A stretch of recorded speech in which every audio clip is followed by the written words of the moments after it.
Neste vídeo vamos praticar o cálculo de limite de algumas funções. Então, no primeiro caso aqui, calcular o limite de x2 mais 2x mais 3 quando x tende a 2.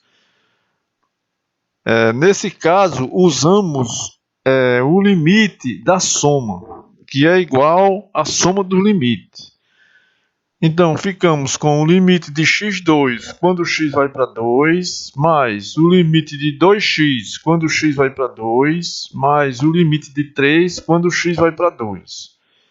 Agora, observe que quando x vai para 2, esse limite aqui vai para 4, porque fica 2 ao quadrado. Nesse aqui, quando x vai para 2, esse limite fica próximo de 2 vezes 2.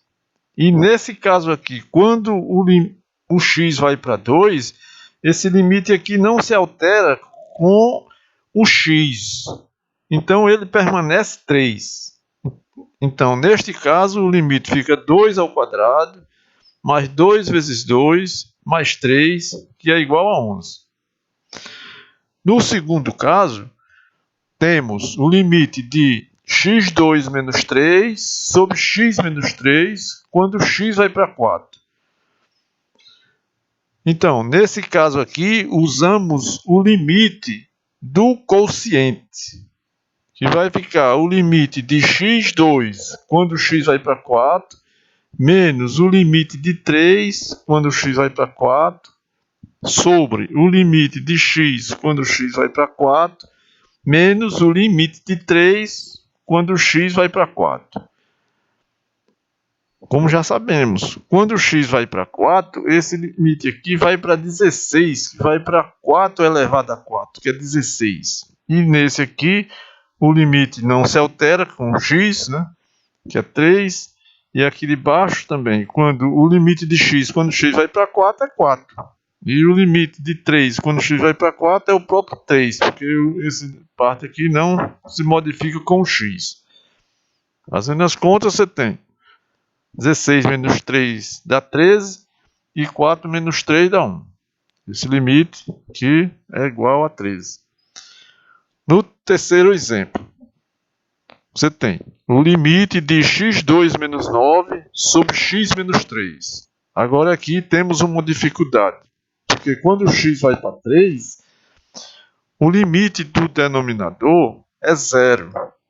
Aí então se torna aqui o limite dessa expressão uma coisa ambígua, porque não tem sentido uma coisa dividida por 0. Não tem sentido. Pois então, o que a gente faz? Observe que o 9 é 3 ao quadrado.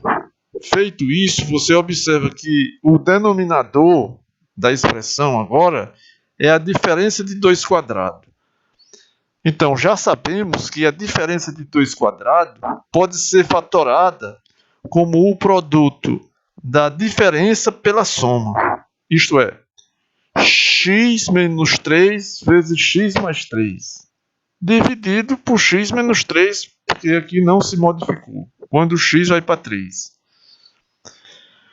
Simplificando o numerador x menos 3 pelo denominador x menos 3, ficamos com uma expressão limite de x mais 3 quando x vai para 3.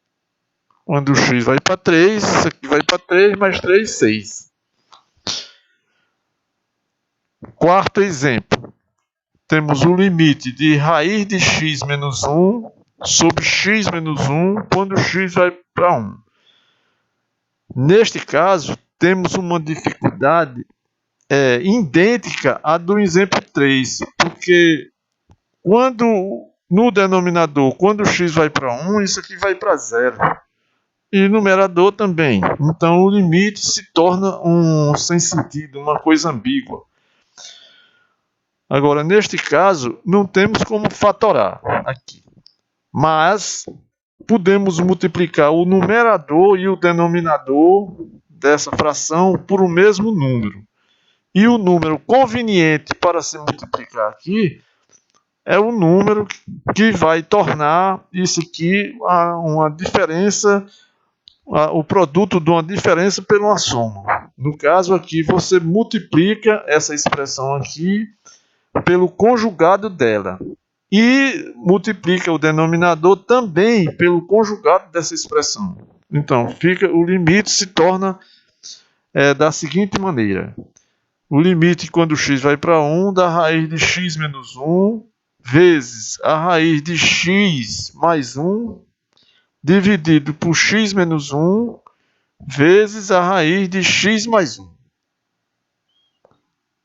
Então, multiplicando, realizando esse produto aqui, nós temos uma expressão idêntica à do número da terceiro exemplo, que é o quadrado da raiz de x, que é o próprio x, menos o quadrado de 1, que é 1, dividido por x menos 1 vezes a raiz de x mais 1. Simplificando essa expressão aqui com essa, o seu limite se torna o limite, quando x vai para 1, de 1 sobre a raiz de x mais 1. Então, quando x vai para 1, a raiz de x vai para 1. Então, este limite se torna 1 sobre 1 mais 1, que é meio. No quinto exemplo, temos o limite de x2 menos 5x mais 6 sobre x menos 2 quando x vai para 2. Temos a mesma ambiguidade dos dois exemplos anteriores. Quando x vai para 2, isso aqui vai para 0. O que devemos fazer? Fatorar a expressão do numerador. Essa fatoração aqui nós já estudamos quando realizamos o estudo com as funções quadráticas. Aí você realiza essa fatoração, que ela fica o produto dessas duas expressões aqui, certo? Agora, simplificando essa expressão com essa, então você fica com o limite de x menos 3 quando x vai para 2. Quando x vai para 2, esse limite vai para menos 1. Sexto exemplo, temos o limite de raiz de x menos 2 sobre x menos 4 quando x vai para 4. Também, nesse caso aqui, temos um caso em que o denominador se anula. E o resultado aqui fica uma coisa ambígua também, né, sem sentido.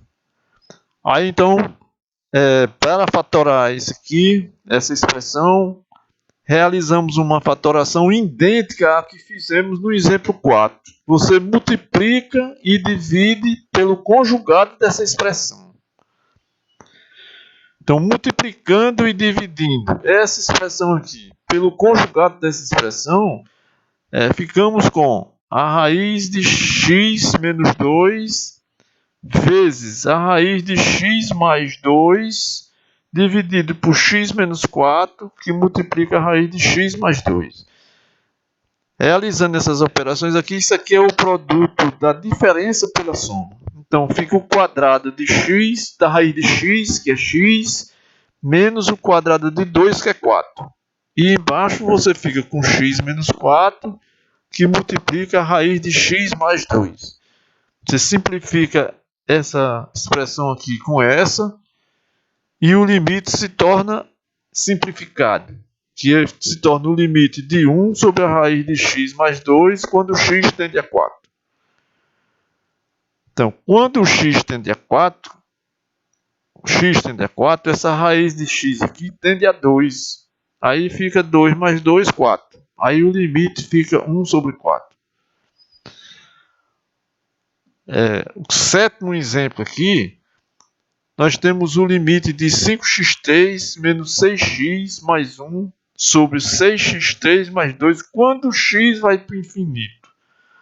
Agora não podemos mais operar como operamos anteriormente, porque agora ninguém sabe o que é o infinito. O infinito não é um número, é uma ideia de uma quantidade muito grande. Neste caso, o que você vai fazer? Você divide o numerador e o denominador pela maior potência. E no caso aqui é x ao cubo. Então, você dividindo o numerador e o denominador por x ao cubo, ficamos com a expressão 5x3 sobre x3 menos 6x sobre x3 mais 1 sobre x3 sobre 6x3 sobre x3 mais 2 sobre x3. Simplificando x3 com x3, ficamos com 5. Simplificando x com x3, fica 6 sobre x2. E aqui fica 1 sobre x3, porque não tem o que simplificar. E aqui simplificando x3 com x3 fica 6. E aqui fica 2 sobre x3. Quando x vai para o infinito. Aí, agora utilizamos o limite do quociente. Passamos o limite aqui. Aí ficamos. O limite de 5 quando x vai para o infinito é o próprio 5, porque isso aqui não se modifica com a variação do x. E aqui fica o limite de 6 sobre x2 quando x vai para o infinito, mais o limite de 1 sobre x3 quando x vai para o infinito. E aqui fica 6 sobre o limite de 2x3 quando x vai para o infinito. Agora, quando x vai para o infinito, esse número aqui é zero, é muito próximo de zero. Quer dizer, o limite de 6 sobre x2 quando x vai para o infinito é aproximadamente zero. Idêntico aqui. O limite de 1 sobre x3 quando x vai para o infinito, isso aqui é aproximadamente zero. Esse limite se torna tão próximo de zero que a gente finda substituindo isso aqui por zero. No denominador, de maneira semelhante. O 6 aqui não se alterou. E aqui o limite de 2 sobre x3, quando x vai para o infinito, esse limite aqui se torna zero. Então aqui, olha, fica 5 mais 0 dá 5 e 6 mais 0 dá 0. Aí esse limite aqui se tornou 5 sobre 6. Esses são os casos, alguns exemplos de limite, alguns casos mais importantes de limite. Você pode assistir esse vídeo, refazer todas essas contas, presta bem atenção, assistir o vídeo várias vezes, que com certeza você vai aprender a fazer esse limite.